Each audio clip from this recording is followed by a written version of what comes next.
and welcome. You should be on page 33 of your Algebra 1 Quarter 3 notebook. We are working on the try-it problems for our lesson that covered factoring trinomials with leading coefficients of 1.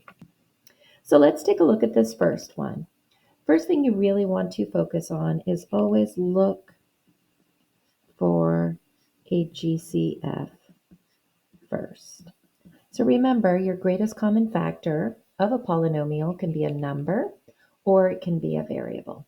So when I look here at x squared minus 10x plus 16, there's no number that is common between 1, negative 10, and 16, and there's no variable that's common among the three terms. So this particular example does not have a GCF. I now want to just do a quick little review here. The standard form of a quadratic is ax squared plus bx plus c. And if I'm looking at that and I'm trying to factor my trinomials, I want to draw a big X and I'm going to put a times c and b in the top. So I think a great way to really make sure you understand these types of problems is to first identify a, b, and c. So I'm going to just write a equals b equals c equals. A equals 1. There's that invisible 1, the coefficient 1. B is negative 10. We take that negative.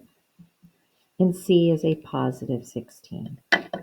So when I draw the X, I remember that I want to put 1 times 16, A times C here on the bottom, and I want negative 10 here in the top. Now, in order to fill in my factors, I need to think about what two factors of 16 can multiply to 16 and add to negative 10. If I think about my factors of 16, I have 1 times 16, I have 2 times 8, and I have 4 times 4. Now, just looking at these numbers quickly, I can see that 2 plus 8 would equal 10, but I need negative 10. So I have to consider that negative 2 times negative 8 also equals 16, and negative 2 plus negative 8 gives me the negative 10 I need. So those are my two factors. I have negative 2 and negative 8.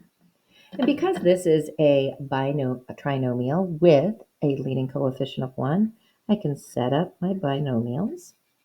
I'm going to put an x first, and then I'm going to put my 2 minus 2 and minus 8. So factored x squared minus 10x plus 16 is x minus 2 times x minus 8. If you want to check it, think about foiling, right? If I multiply the first two terms, x times x is x squared. Then you have the outer and inner, but let's just look at the last. Negative 2 times negative 8 is 16. And now I'll go outer. Negative 8 times x is negative 8x. Negative 2 times x is negative 2x. Add that together, and I get negative 10x. It does work. So let's look at number 2. I've got a trinomial. There is no common numerical or variable factor, so no GCF. And I'm going to draw my big X again and write A equals B equals C equals to make sure I identify A, B, and C. So again, I've got a leading coefficient of 1. That is A. A is 1. There's an invisible 1 here too. B is also 1. And C is negative 20. 1 times negative 20 is negative 20. I put that here on the bottom, and I put the 1 in the top.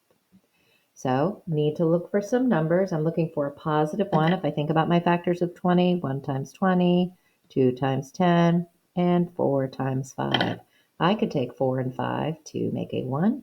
And in fact, I want a positive 1, and I want a negative 20, so I need one of them to be negative. 5 plus negative 4 will equal 1, and 5 times negative 4 equals negative 20. So those are my factors, 5 and negative 4. Got that binomial, so I'm going to set it up, and I have x plus 5 and x minus 4. Just a reminder, if I put x minus 4, x plus 5 first, it would be absolutely fine. Multiplication is commutative, so I can switch them around. Moving forward, again, I do not see a GCF, numerical or variable, so I'm going to write no GCF just to keep on reminding myself this is the process I need to follow. And I'm going to draw a big X, and let's identify A, B, and C. A is 1, B is 5, and C is negative 24. Alrighty, A times C, 1 times negative 24 is negative 24, and B is 5.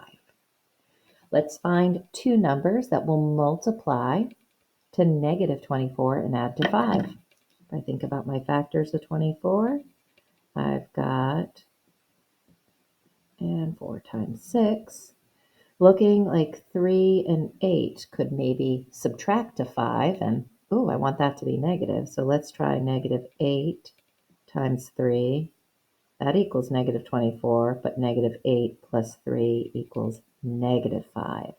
So that's not what I want.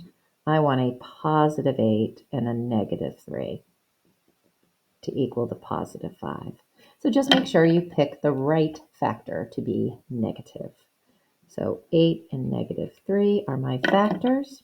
I'm going to write my two binomials, set them up, and I have x plus 8 minus 3, and voila, I have factored x squared plus 5x minus 24.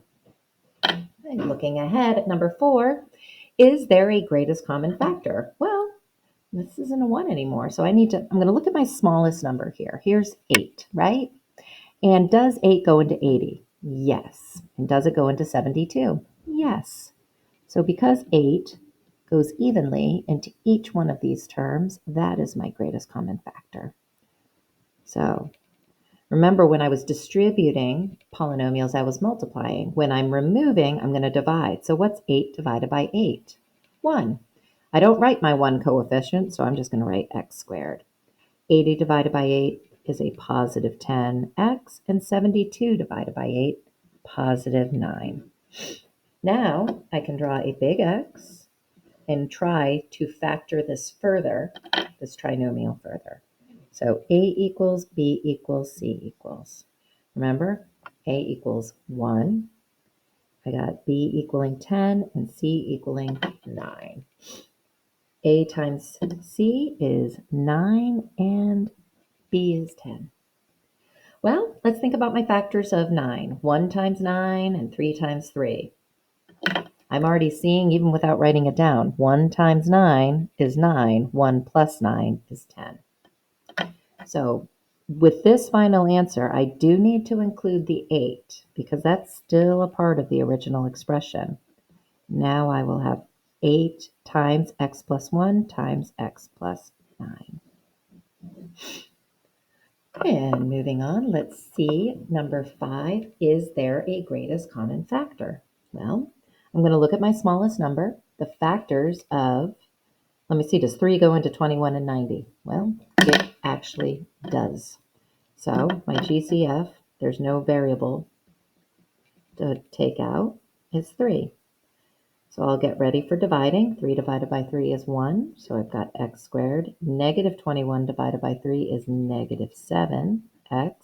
And negative 90 divided by 3 is negative 30. So setting up, let's see what A equals, B equals, and C equals. A equals 1, B equals negative 7, and C equals negative 30. 1 times negative 30 is negative 30. And B is negative 7, so we're going to place that negative 7 right there. So let's think about my factors of 30.